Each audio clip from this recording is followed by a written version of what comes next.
बहुत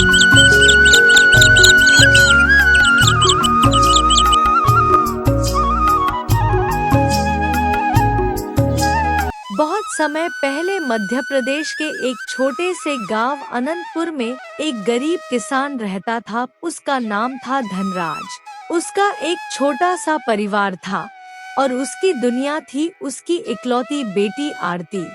धनराज के पास अपनी जमीन नहीं थी। वह दूसरों की जमीन पर मेहनत करके अपना पेट पालता था, लेकिन गांव की सारी जमीन एक ही आदमी के कब्जे में थी, सामंत विक्रम सिंह। विक्रम सिंह बेहद लालची और चालाक था। वह गरीब किसानों को जमीन ठेके पर देता, लेकिन ऐसी शर्तें रखता कि फायदा हमेशा उसी का होता।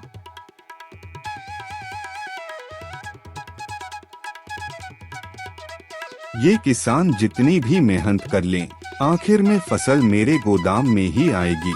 मालिक, आप जैसा दिमाग पूरे इलाके में किसी का नहीं। एक दिन धनराज साहस जुटाकर विक्रम सिंह के दरबार में पहुंचा।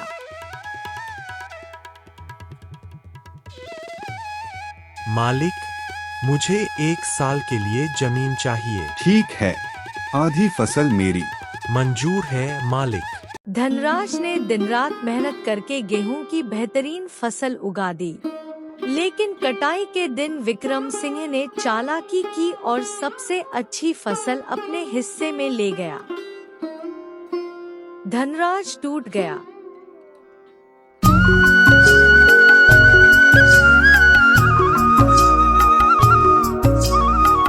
कुछ महीनों बाद शहर से पढ़ाई पूरी करके आरती गांव लौटी।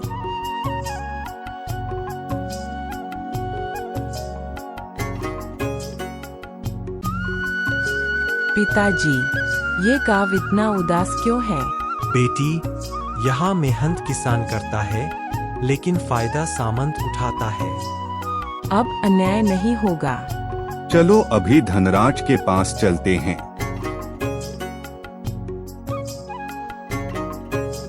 अब जो तुम फसल लगाओगे उसका ऊपर का हिस्सा मेरा, नीचे तुम्हारा। मंजूर है। आरती ने आलू बो दिए। फसल तैयार हुई। ऊपर पत्ते, नीचे आलू। मालिक, ऊपर का हिस्सा ले जाइए। सामंत पहली बार शर्मिंदा हुआ। इस बार नीचे मेरा। मंजूर है। आरती ने गेहूं बो दिया। नीचे जड़े, ऊपर सुनहरी बालियां। मालिक, नीचे की जड़ें आपकी।